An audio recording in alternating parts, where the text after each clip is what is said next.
लोगों ने कहां तक कर लिया भाई? आज आगे के न्यूमेरिकल कराएंगे 12 वाला। चलो भाई 12 बताते हैं। 12 न्यूमेरिकल क्या है, क्या कह रहा है?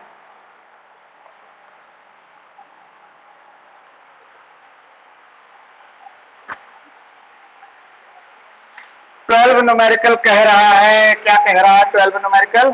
अच्छा, लिखा है ball is dropped from a height of 90 metre on a floor at each collision with the floor the ball अच्छा ball loses 1/10 of its speed. Plot the speed time graph of its motion from t equal to 0 to t equal to 12 second. बड़ा सरल है, इसमें कुछ है ही नहीं। देखो आपको करना क्या है बेटा, एक बॉल है वो गिराई गई 90 मीटर ऊपर ऊंचे फ्लोर से। तो सबसे पहले तो आपको वो निकालना है कि टाइम कितना लगा उसको नीचे आने में, उसकी नीचे आने पे वेलोसिटी कितनी हुई। भाई बॉल अगर रिलीज की जाती है, ड्रॉप की जाती है तो फ्री फॉल है। अब हम इक्वेशंस ऑफ मोशन लगाएंगे, दिमाग में ध्यान होंगी सारी इक्वेशंस ऑफ मोशन। क्या क्या निगेटिव रहता है? एक्सेलरेशन हमेशा निगेटिव रहता है, ए इक्वल टू माइनस जी होता है। वेलोसिटी, पोजीशन सारी अगर नीचे आने पे क्या होती है? नेगेटिव होती है। बस पॉजिटिव पॉजिटिव क्या होता है? ऊपर जाने पे। लेकिन एक्सेलरेशन क्या रहता है? नेगेटिव। तो हमें सबसे पहले बेटा क्या निकालना है? हमें निकाल लेनी है, क्या दे रखा है? Ball is drop from a height 90 metre on a floor at each collision. तो पहले टाइम निकाल लेते हैं बेटा। तो लिखेंगे 12 क्वेश्चन बड़ा सरल है। देखो बेटा, एक बॉल यहां है, ये हमारा बेटा क्या है? ग्राउंड है। क्या है? ग्राउंड है। ये हमारा टॉप सरफेस है। कितनी दूर है बेटा? ये 90 मीटर, याद रखना। और उसने कहा बॉल इज ड्रॉप्ड। ड्रॉप्ड कहे या रिलीज्ड कहे, समझ लो फ्री फॉल की कंडीशन है। तो यार यहां से यहां आ रहे हैं, यानी डिस्प्लेसमेंट हम मोशन कर रहे हैं नीचे, तो डिस्प्लेसमेंट क्या आएगा? नेगेटिव में। अब यहाँ पे तो 90 मीटर हाइट है, यहाँ पे हाइट कितनी हो जाएगी ग्राउंड से? 0। तो हम फाइनल माइनस इनिशियल करेंगे, यानी देखा जाए तो डिस्टेंस जितनी है हम उसको नेगेटिव में लेंगे। ऐसे मत किया करो, आपको इनिशियल फाइनल करने की भी जरूरत नहीं। आप सीधे इन दोनों के दो पॉइंट्स के बीच की डिस्टेंस देखो कितनी है? 90 है। और इसको माइनस में लिखेंगे क्योंकि मोशन किधर है? डाउनवर्ड है। यही अपवर्ड होता तो प्लस में लिखते। ठीक है, चलिए लिखते हैं। सिंस क्या होता है? S equal to U T plus half A T square. यार यू कितना है? यू तो 0 है। यहाँ पे यू क्या है? ड्रॉप की गई। आपने स्पीड थोड़ी थी उसको, आपने छोड़ दिया बस। एस कितना है? एस है माइनस का 90 हो जाएगा नीचे जाके। ए कितना है? ए है माइनस का जी। टाइम निकल आएगा हमारा, देखिए कैसे निकलेगा, बड़ा सरल है। तो माइनस का 90 equal to 0 plus half minus का 10 ले लेते हैं बेटा, 10 ले लेते हैं।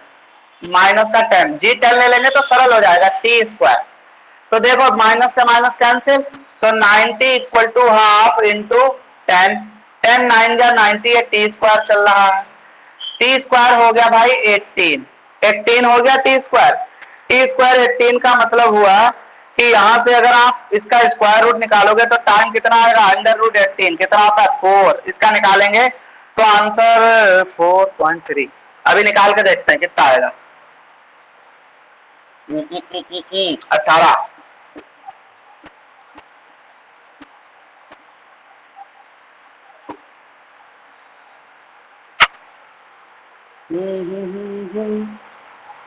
अच्छा ये आया।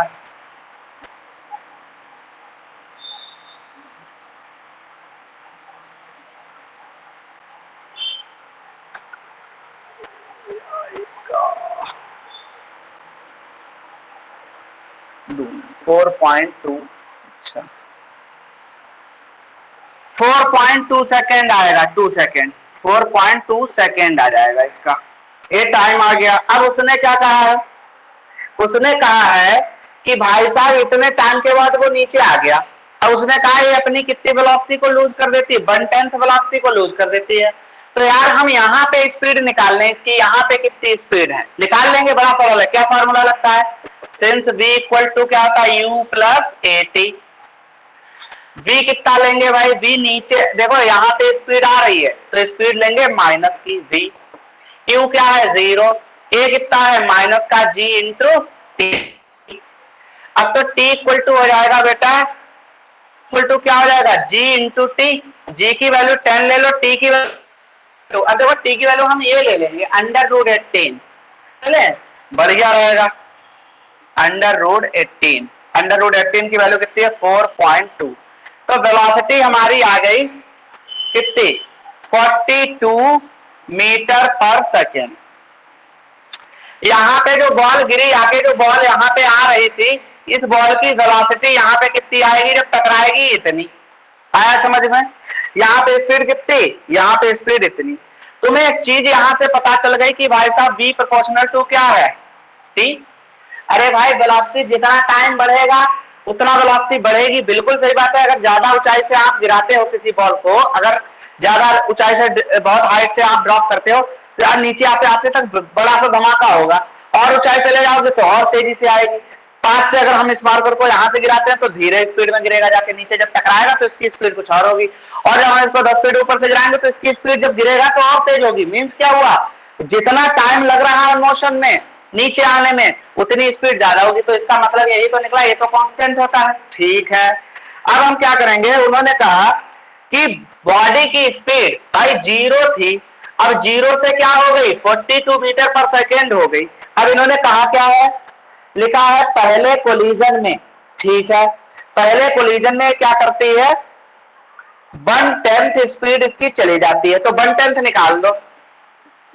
लिखेंगे in first collision, in first collision. बेटा फर्स्ट कोलिजन में स्पीड कितनी रह जाएगी, हमने कह दिया फर्स्ट को v1 लिख लेंगे इसको। देखो 1/10 इंटू कितनी रह जाती है, ball loses 1/10 of its speed. Okay, तो इसकी स्पीड रह कितनी जाएगी, ये लूज करने वाली स्पीड तो लूज करेगी, तो कितनी थी इतनी।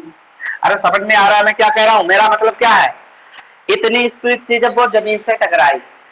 अब इतनी स्पीड जब जमीन से टकराई, इसका 1/10 तो उसने खत्म हो गई, तो बची कितनी, इसमें से 1/10 इसका निकाल के हम रिड्यूस कर देंगे तो वो आ जाएगी हमारी जब दोबारा पहले कोलिजन में कितनी स्पीड हुई, टकरा के फिर कितनी उठी उस स्पीड को आ जाएगी। तो 42 माइनस 42 इंटू 1/10, तो यार 42 माइनस 4.2, यार इसको हम निकाल लेते हैं कितना आएगा 37.8, 37.8 मीटर पर सेकेंड। ये वेलोसिटी हो गई पहले कोलिजन में, समझ रहे हो, इतनी स्पीड थी, टकराने के बाद जब उठी तो उसकी इतनी स्पीड रह गई। ठीक है, अब इन्होंने क्या कहा है, plot the speed time graph.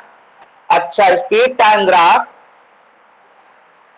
तो अब हम at any T time speed निकाल लेते हैं। चलो निकालते हैं भाई, बड़ा सरल है, कोई दिक्कत ही नहीं है इसमें।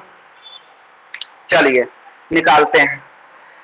ओके, कितना नोट करो, पहले कितना नोट कर लीजिए, जगह ही नहीं बोर्ड में, कितना नोट करो फिर कराते हैं। सरल है क्वेश्चन, दिमाग लगाने वाला है भैया। हाँ भैया, आपके हरमेर से बात हुई थी? हाँ हुई तो थी। अच्छा, वही पूछ रहा था। हाँ बात हुई थी, मैंने उससे कहा था कि तुम जो है क्लास ले सकते हो मंडे या ट्यूसडे से, क्योंकि अभी तो न्यूमेरिकल सेक्शन चल रहा है, सैटरडे को मैंने मना किया था। अब उससे बात करके कह देना कल से मैं नया चैप्टर कराऊंगा, ठीक है? सही भैया। हाँ, ये जल्दी जल्दी निपटा यार, न्यूमेरिकल खत्म करो, बहुत दिन खिंच रहे हैं इसमें, अगर नहीं खिंच पाए कल भी यही कराने पड़ेंगे। हो गया, चलिए स्क्रीनशॉट ले लिया करो, हटाते हैं अब इसको। हमें बस स्पीड टाइम ग्राफ निकालना है। चलो अब हम मान लो भाई, एक बात बताओ, जब बॉल नीचे गिरी तो कुछ टाइम के लिए ऊपर जाएगी, जब कुछ टाइम के लिए ऊपर जाएगी तो उसकी वेलोसिटी क्या होगी जब नीचे आने लगेगी, 0 होगी नहीं होगी? तो हम वो टाइम निकाल लेंगे जब वो ऊपर जाएगी, कितना ऊपर जा पाएगी, तो निकालेंगे तो कितनी होगी, लिखेंगे the speed decreases in upward direction and becomes 0। कब? आफ्टर फर्स्ट कोलिजन, याद रखना, after first collision, after first collision याद रखिएगा।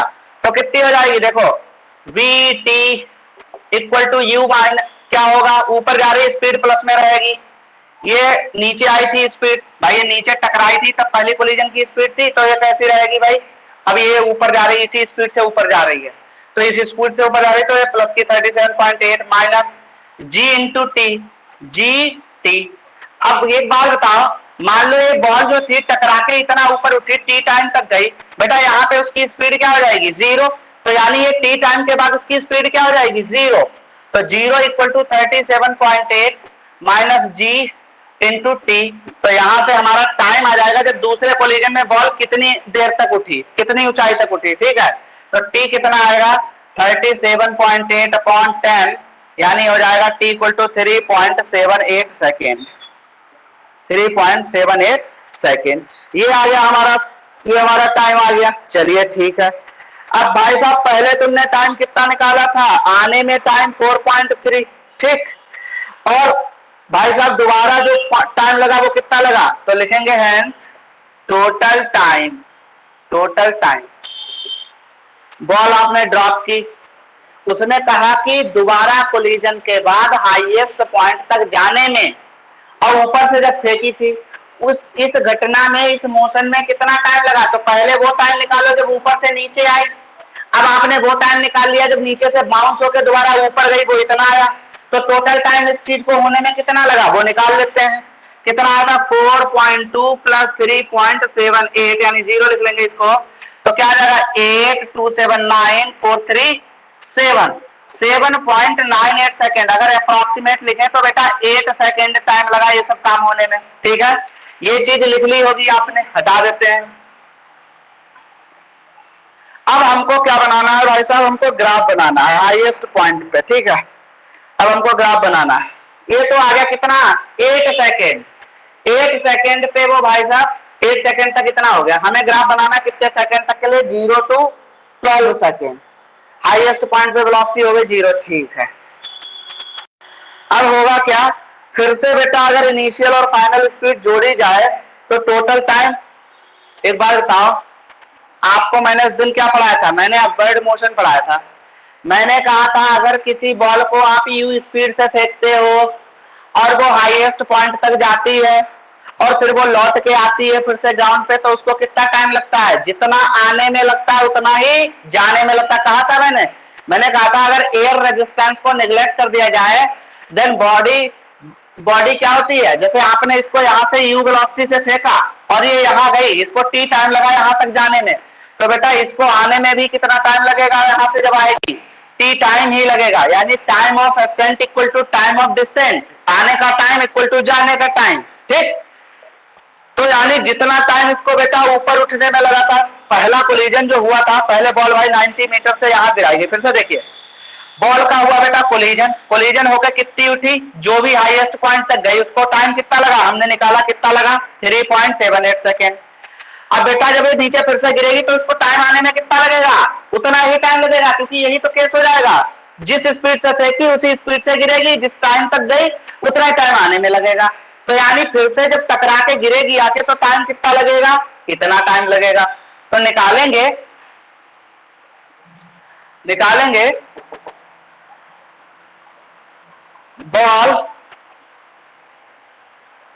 ball comes to ground from its highest point after 3.78 second. क्यों, बिकॉज लिख देंगे, because time of ascent equal to time of descent. Descent means जाने गिरने का टाइम, असेंट में ऊपर उठने का time, ascending order descending order. तो एक बार बताओ कार्तिक, पहले कोलिजन में कितना ऊपर गई, कितनी देर तक गई ऊपर, 3 पॉइंट इतने सेकंड तक। अब बेटा वो जब हाईएस्ट पॉइंट पे पहुंची तो वापस भी होगी कोलिजन के बाद, तो फिर से जब वापस आई तो कितना टाइम लगेगा, इतना। तो ये सब मोशन होने में टोटल कितना टाइम लगा वो निकाल लीजिए। तो हेंस नेट टाइम पहले लगा था 4.2, फिर लगा 3.78, फिर लगा 3.78, ये सब जोड़ोगे तो भाई साहब आएगा आपका सीधे अप्रोक्सीमेटली में लिखेंगे 12 सेकेंड। हालांकि वैसे आएगा 11.78, लेकिन वो अप्रोक्सीमेटली में जब हम लिखेंगे तो 12 सेकेंड आ गया। यही तो उसने कहा है कि 0 से लेके 12 सेकेंड तक का प्लॉटेड ग्राफ कीजिए। ठीक, ग्राफ को प्लॉट कीजिए। ठीक, ग्राफ को क्या करना, प्लॉट करना है इस चीज को। तो हमें क्या करना है भाई साहब, हमें 0 से 12 सेकेंड तक का मोशन स्टडी कर लिया। तो 0 पे जब थे तो बॉल कहां थी, अब देखो फिर से एक बार, 0 पे जब थे तो बॉल कहां थी, हाईएस्ट पॉइंट पे। ठीक, हाईएस्ट पॉइंट पे थी। अब जैसे ही ड्रॉप की गई उसकी स्पीड लगातार बढ़ी। कितने सेकंड तक बढ़ी, 4.2 सेकंड तक, क्योंकि वो फिर कहां आ गई, ग्राउंड पे। अब जैसे ही वो ग्राउंड पे आई यानी उसकी डिस्टेंस हो गई 0। ठीक, स्पीड बढ़ गई बहुत। अब स्पीड उसकी क्या होगी, डिक्रीज होगी जब बाउंस होगा पहला कोलिजन। कितनी डिक्रीज होके हुई, कितने टाइम तक, 3.78 सेकेंड तक, यानी लगभग 4 सेकेंड मान लेंगे। ठीक, 4 सेकेंड मान लिया, 4 सेकेंड तक फिर से क्या हुई, डिक्रीज। फिर ऊपर जब गई डिक्रीज हुई, फिर से वो गिरना शुरू हुई, तो फिर 4 सेकेंड तक क्या हुई, इंक्रीज हुई। तो इसका देखो हम ग्राफ कैसे बनाते हैं, ये चीज का स्क्रीनशॉट ले लो, ग्राफ ड्रॉ करते हैं बेटा जल्दी।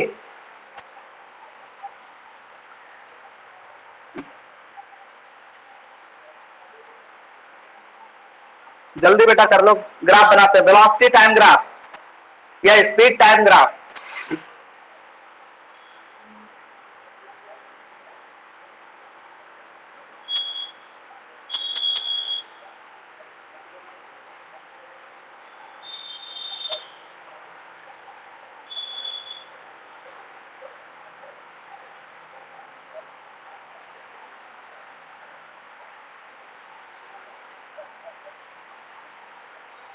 चलो बेटा जल्दी करो।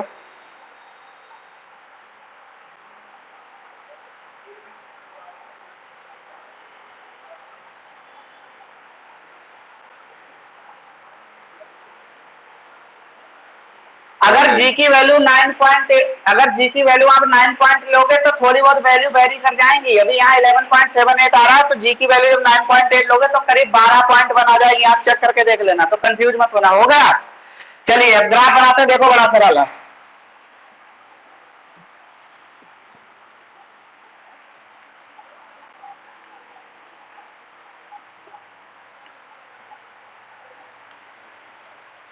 स्पीड टाइम ग्राफ बनाना है।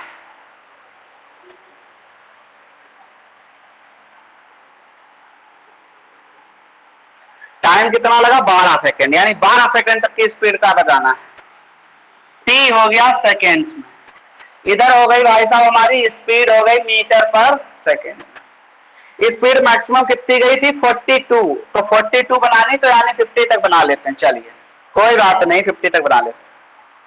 5, 10, 15, 20, 25, 30, 35, 40 और ऊपर बढ़ा लेते हैं 45। ठीक, चलो हम कहेंगे कि चलो 40 और 45 के बाद बीच में 42 यहां कहीं पे होगा, 42 ये होगी 42 स्पीड। ठीक, अब हम इधर टाइम लिख लेते हैं, 1, 2, 3, 4, 5, 6, 7, 8, 9, 10, 11, 12। ठीक, अब देखो जी की वैल्यू हमने 10 ली है, तो हमारा 12 से कुछ पहले ही ग्राफ आ जाएगा। अब आप सुनो बेटा, जब अपवर्ड मोशन हुआ था तो डाउनवर्ड मोशन हुआ था जब, तो स्पीड कितनी थी, 42 मीटर पर सेकेंड, यानी टाइम टी इक्वल टू, जब नीचे टाइम कितना लगा था, 4.2 सेकेंड तक इसकी स्पीड कितनी रही थी, 42 मीटर पर सेकेंड। और क्या हुई थी, लगातार डिक्रीज हुई, सॉरी इंक्रीज हुई थी जब नीचे आई थी। तो इंक्रीजिंग का ग्राफ कैसे स्टार्ट होता है, ऐसे। ठीक, तो चलिए हम यहाँ पे 42 मार्क कर लीजिए, इधर 4.2 यहाँ कहीं पे होगा, तो इसको मार्क कर लेते हैं।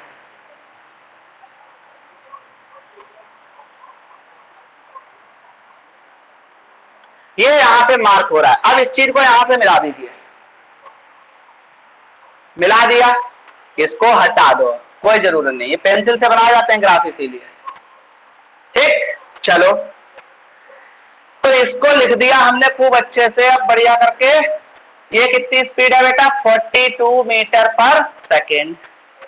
अब बेटा नीचे जमीन में जैसे ही आई उसका क्या हुआ, कोलिजन। कोलिजन में उसकी स्पीड कितनी घट के रह गई, कोलिजन में रह गई थी 37.8 और टाइम नहीं लगा था, बस टक्कर हुई, स्पीड घटी, तो टाइम नहीं बढ़ेगा इस केस में, स्पीड घटेगी। तो कैसे घटेगी, 37.8 यहां पे आएगी करीब बेटा 35 और 2, ओके यहां कहीं पे आएगी।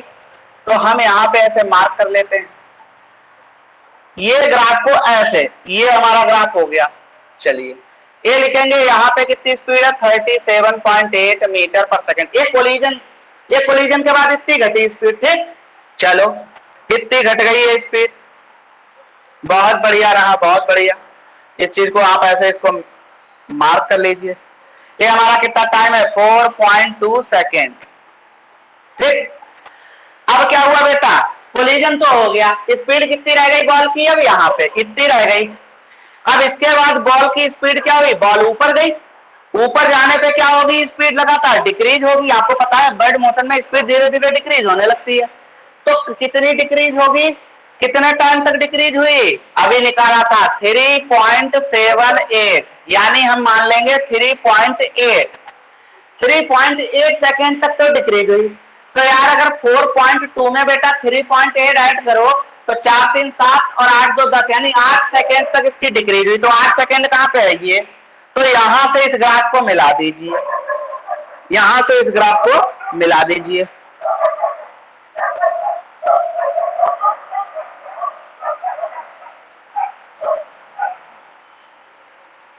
ये ग्राफ मिला के 8 सेकेंड पे। अब देखो ये कौन सा मोशन, तो ये तो था डाउनवर्ड मोशन, डाउनवर्ड मोशन।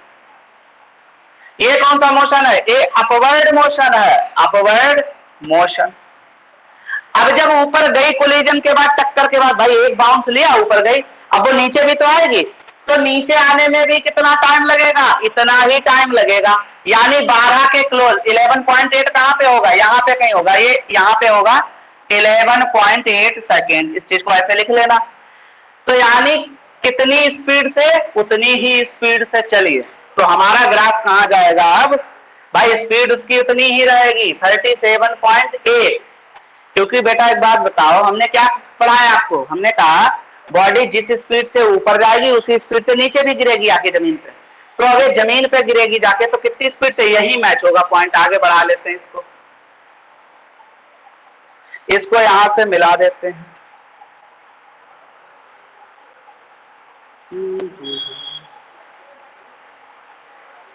ये मिल गया यहां पे,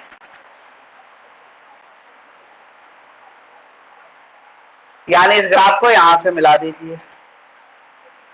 लो भाई साहब ये हो गया डाउनवर्ड मोशन, बन गया ग्राफ, छाप लो जल्दी। तो क्वेश्चन अच्छे तो होते हैं, ठीक है, दिमाग लगाने वाले। चलिए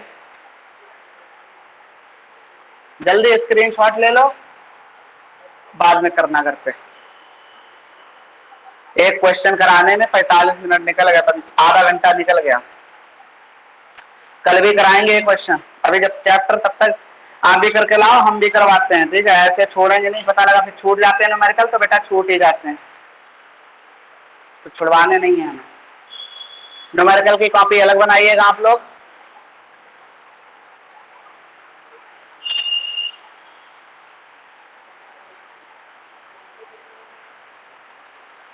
टेन क्वेश्चन कर लिया सबने, किसी को पूछना, जल्दी बताओ। 9 क्वेश्चन, 10 क्वेश्चन।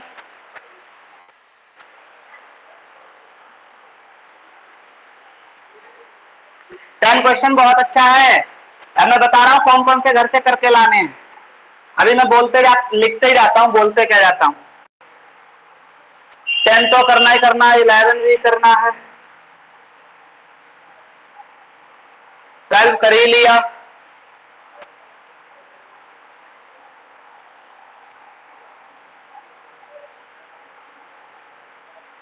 थर्टीन वाला थ्योरी वाला है, तो एक खुद से पढ़ लेना। 14 भी करना है,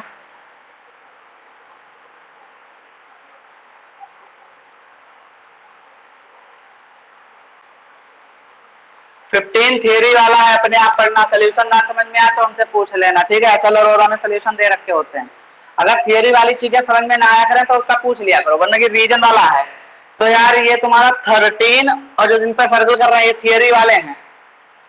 अच्छा 16 क्वेश्चन मैं बता दूंगा, सिंपल है, बड़ा सरल है, अच्छा भी है, 16 करना है।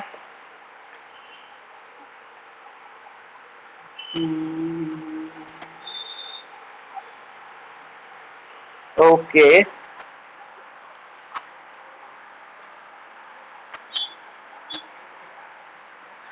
17 वाला भी करना है, सरल है।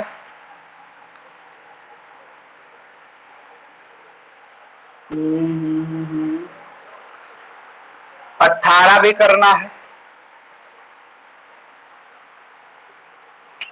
19 भी करना है, 20 भी करना है,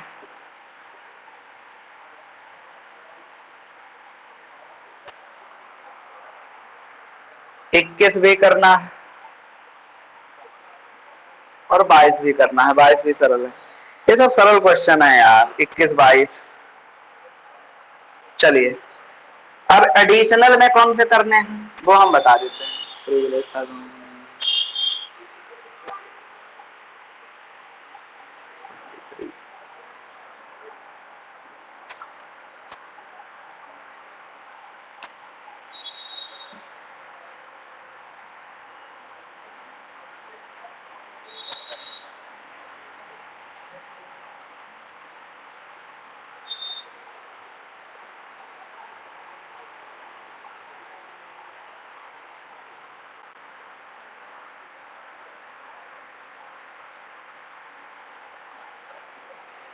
27 क्वेश्चन करना है एडिशनल में, बहुत अच्छा है।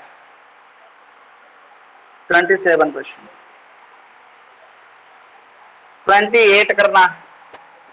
ये न्यूमेरिकल में लगा रहा हूं, ये करने हैं बस, इतने ही करने हैं। चलिए बाकी एक और न्यूमेरिकल कराता है इसको।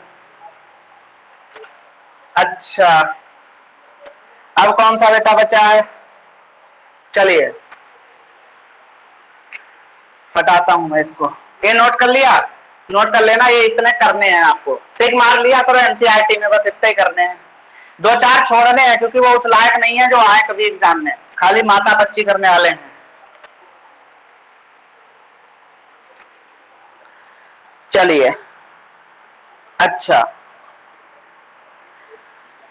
10 क्वेश्चन 11 क्वेश्चन अगर कर लिया हो तो कोई बात नहीं, मैं नहीं बता रहा हूं फिर, ठीक है, अपने आप करना। अब क्वेश्चन नंबर देखते हैं भाई, कौन सा देखते हैं। 13 करके लाओगे खुद, 14 करोगे खुद, बहुत सरल है। 16 15, 15 करोगे खुद, 16 क्वेश्चन बताते हैं, बड़ा अच्छा। देखो भाई साहब बड़ा सरल है, इसमें कुछ है ही नहीं यार, बहुत सही। देखो 1 मिनट में हो जाएगा 16 क्वेश्चन। 4 ग्राफ दिए हैं, 16 में 4 ग्राफ दिए हैं। पोजीशन टाइम ग्राफ है, याद रखना। पोजीशन टाइम ग्राफ क्या देता है बेटा, वेलोसिटी, याद रखो क्या देता है, वेलोसिटी। ओके ऐसे और ऐसे बना है, ये कुछ ज्यादा ही बड़ा नहीं बन गया,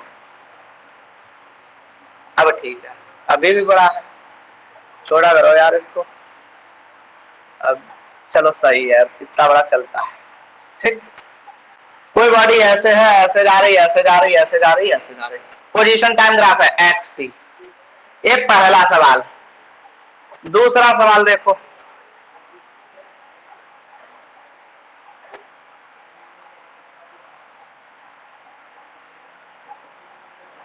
ये टाइम है, पोजीशन ऐसे घूम रही है,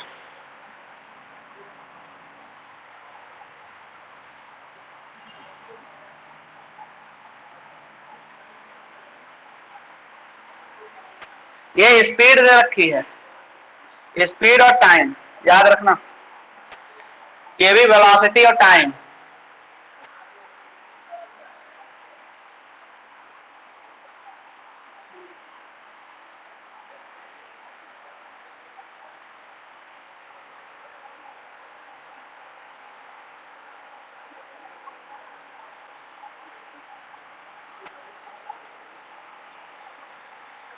अच्छा, total length of path, total length of path दे रखा है बेटा। टोटल लेंथ ऑफ पाथ को क्या कहते हो? डिस्टेंस। याद है?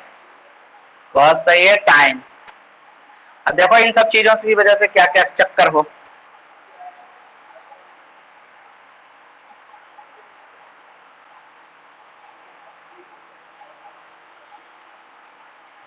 चलिए अब इनकी बात सुनिए। लिखा है look at the graph A to D carefully and state with reasons.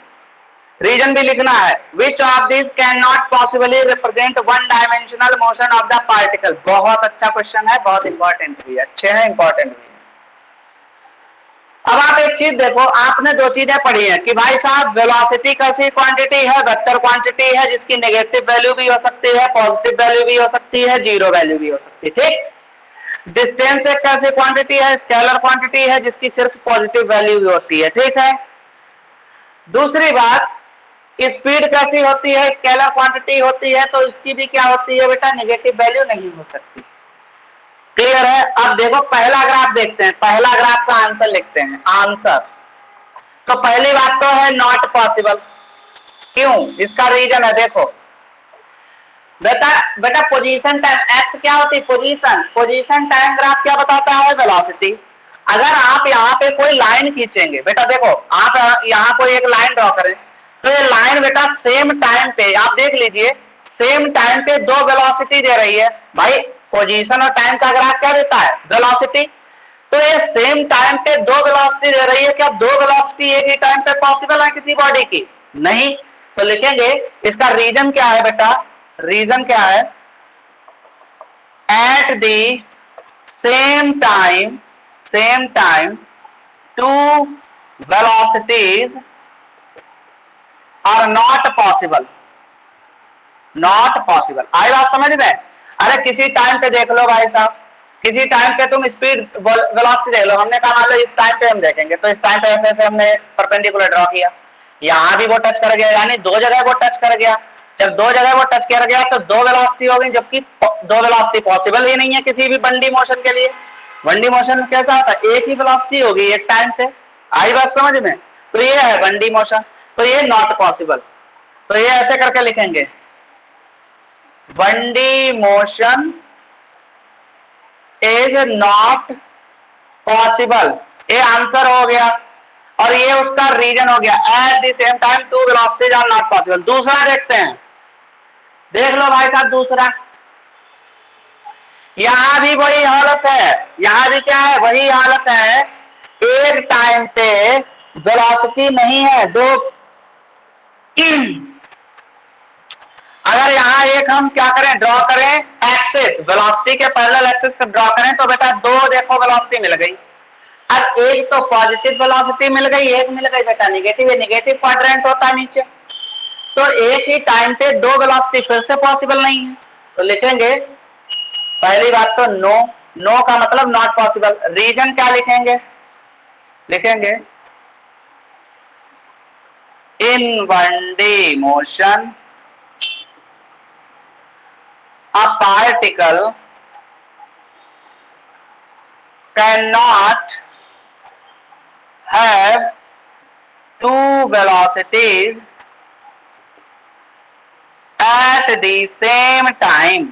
at the same time। ठीक, ये हो गया भाई साहब। अब अपोजिट डायरेक्शन, भाई एक पॉजिटिव वेलोसिटी एक नेगेटिव, तो क्या कहेंगे? दोनों वेलोसिटी हैं अपोजिट डायरेक्शन में, लेकिन यार सेम टाइम में है। यार ऐसा थोड़ी हो सकता है। हम अगर अपनी बाइक चला रहे हैं तो हमारी बाइक एक ही टाइम में, पता लगा उसी टाइम में हमारी आगे भी चले पीछे भी चले, कभी यार बेवकूफी वाली बातें हो गई। तो ये ग्राफ पॉसिबल नहीं है। अब बेटा आते हैं इस वाले ग्राफ पे, देखो ए भी पॉसिबल नहीं है। आंसर क्या होगा? ए भी पॉसिबल नहीं है। नो नो नो या नॉट पॉसिबल। क्या है? स्पीड कैसी क्वांटिटी है? स्केलर। तो भाई साहब यहां देख लो, स्पीड देखो यहां नेगेटिव दिखा दी। अरे स्पीड नेगेटिव कभी होती नहीं है, तो लिखेंगे speed can't be negative. Reason speed is negative in this graph which is which is not possible, not possible. ठीक, अब आते हैं इस पे। तो भाई साहब स्पीड निगेटिव नहीं हो सकती, अगर एक ग्राफ ऊपर ही ऊपर चलता रहता तो पॉसिबल था। ठीक, ये देख लो, इन्होंने कहा total length of path, time के रिस्पेक्ट में ग्राफ खींचा, टोटल लेंथ ऑफ पाथ को हमने लिख दिया डिस्टेंस, भाई डिस्टेंस ही तो कहते हैं इसको। अब एक बात बताओ, ये देखो यहां से यहां तक क्या हुआ, यहां से यहां तक टाइम बढ़ा, डिस्टेंस बढ़ी, यानी डिस्टेंस बढ़ी। ठीक, या ऐसा थोड़ी होगा टाइम अब आगे बढ़ा तो डिस्टेंस कम हो जाए, पॉसिबल ही नहीं। अरे यार ऐसे थोड़ी होगा डिस्टेंस नेगेटिव हो जाए, डिस्टेंस है, डिस्प्लेसमेंट थोड़ी है, तो ये हो ही नहीं सकता। डिस्टेंस कांट भी नेगेटिव, ये जो है डिस्टेंस कभी डिक्रीज ही नहीं हो सकती टाइम के बढ़ने से। कांस्टेंट तो हो सकती है, रुक सकता है आदमी, लेकिन ऐसा नहीं हो सकता डिस्टेंस जो है नेगेटिव होने लगे। डिस्टेंस का मतलब क्या है, total length of path covered in time. तो आप जब चल रहे हो तो आपकी प्लस में ही होगी, नेगेटिव नहीं होगी। तो यहां इसका भी रीजन लिखेंगे, डिस्टेंस कांट भी नेगेटिव। ठीक है, लिखेंगे नो, आंसर हो गया, रीजन हो गया, डिस्टेंस डिक्रीजेस, डिक्रीजेस डार्क बना लेना इस ग्राफ में, यहां से यहां तक डिस्टेंस डिक्रीज हो रही टाइम के साथ, जबकि ऐसा होता ही नहीं है कभी। With time which is not possible, not possible। लिख लीजिए भाई साहब, एक स्क्रीनशॉट ले लीजिए, ये हो गया आपका। मैंने करा दिए 16 क्वेश्चन, आपको 8 10 7 8 क्वेश्चन और कराने हैं, कल करा देंगे खत्म। इसको खुद करके लाएंगे, कौन से क्वेश्चन करके लाएंगे जो बताए हैं, ठीक है, और आगे का ट्राई करें, बाकी कोई कुछ नहीं, बाकी हम कराएंगे खुद। 3-4 क्वेश्चन हम कल कराएंगे, बचे हैं 7-8 क्वेश्चन, ज्यादा नहीं बचे हैं। आज के लिए इतना रखो बस। तो ये समझ में आ गया होगा तुमको।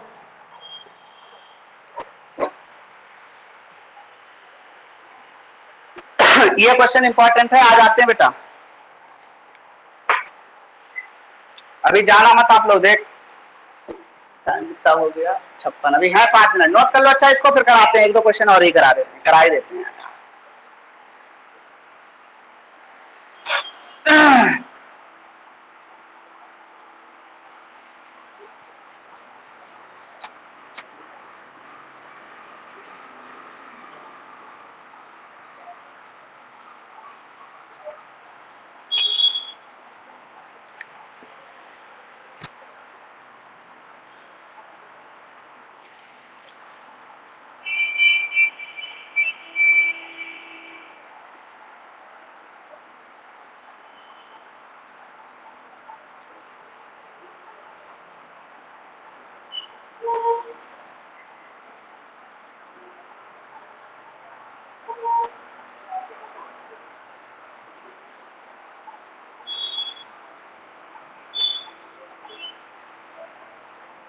बेटा नोट कर लिया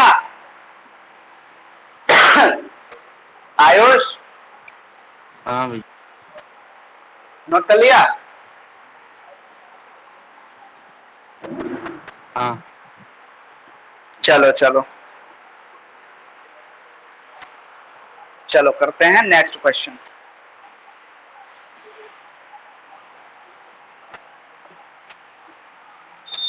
भाई मैकेनिक्स में अच्छे क्वेश्चन है, ऐसे आगे पढ़ोगे अभी क्वेश्चन। खैर इस चैप्टर में है ये वेलोसिटी वेलोसिटी, अगला चैप्टर थोड़ा इजी है, वेक्टर जो है वो बहुत सरल है, आपको जब पढ़ेंगे तो लगेगा बस यही चैप्टर में थोड़ा था।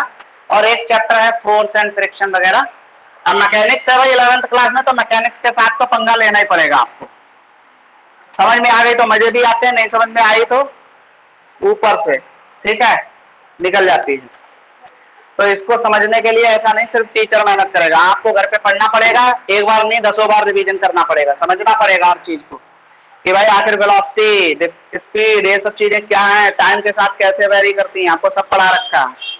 फ्री फॉल क्या है, मोशन अंडर ग्रेविटी, सब पढ़ाया है ना। चलो नेक्स्ट क्वेश्चन, 17वां क्वेश्चन कराते हैं। देखो बड़ा अच्छा है, खाली एक लाइन का आंसर है, 1-2 लाइन का। लिखा है फिगर। अच्छा चलो फिगर बना लेते हैं, ग्राफ बना लेते हैं। ओके, पोजीशन टाइम ग्राफ दे रखा है, उन्होंने कहा एक्स टी ग्राफ। जब भी एक्स बोले तो समझ लो पोजीशन टाइम ग्राफ है। और कैसा दे रखा है? ऐसे। ये तो इधर है ऐसे। अब इसको हम डार्क बना रहे हैं क्योंकि हमारे पास और कोई कलर का मार्कर है नहीं, वरना हम और कलर बनाते हैं। आप लोग पेन से अलग कलर बनाइएगा।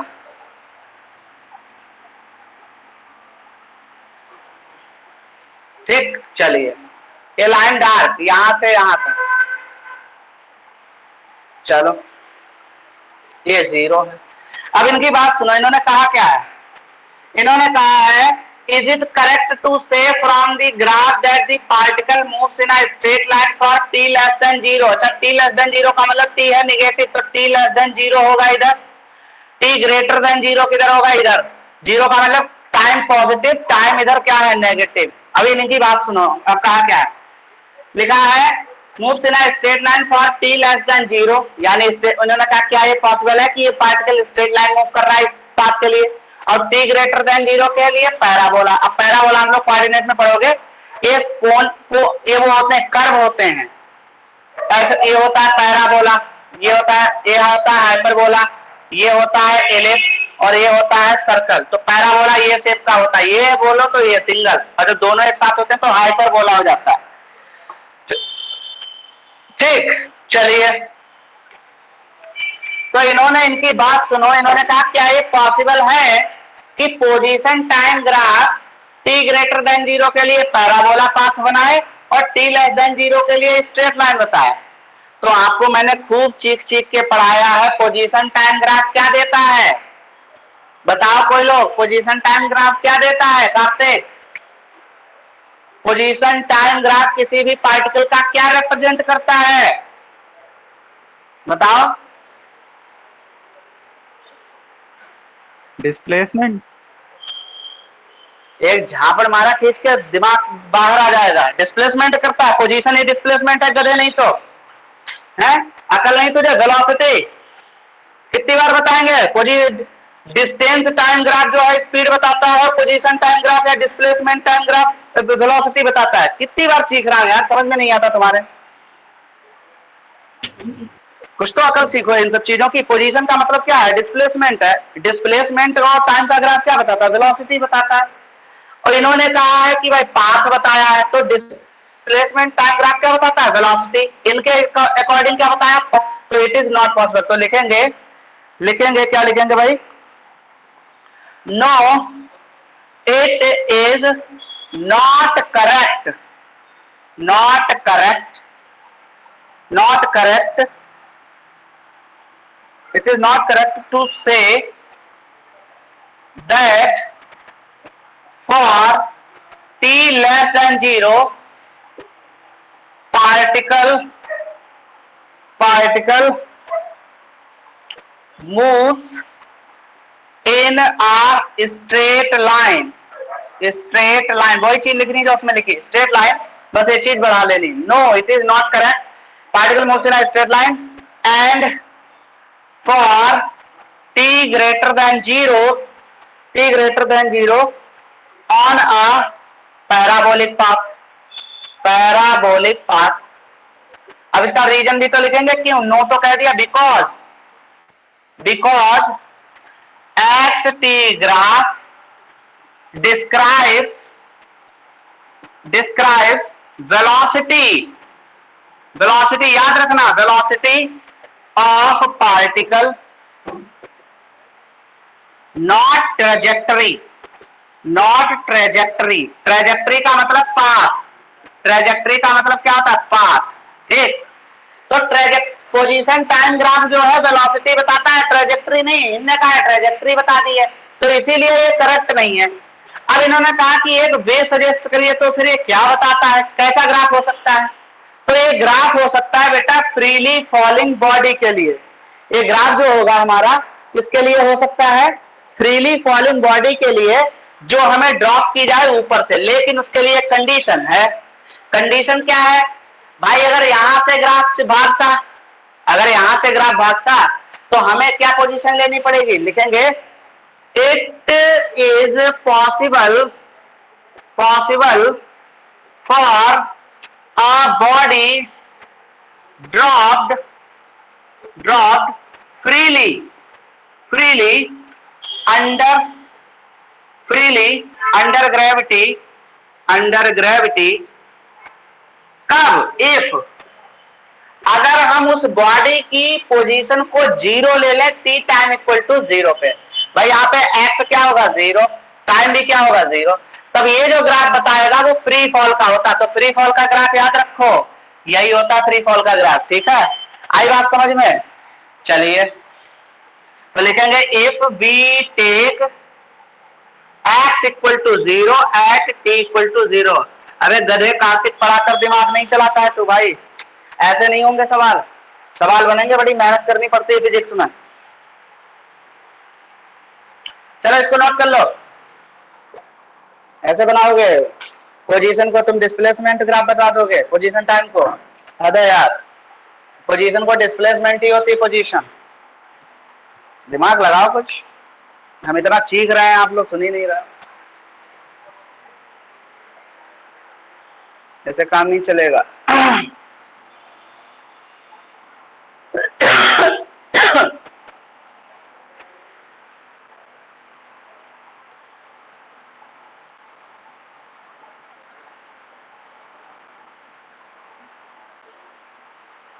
हो गया भैया, हो गया।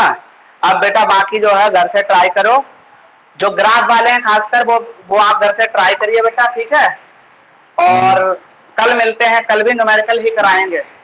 और ध्यान से पढ़ कार्तिक, दिमाग नहीं लगाता भाई तू, गद्दारी कर रहा है घर पे बैठ के तू, ठीक है। चलो बेटा ठीक है, चलते हैं।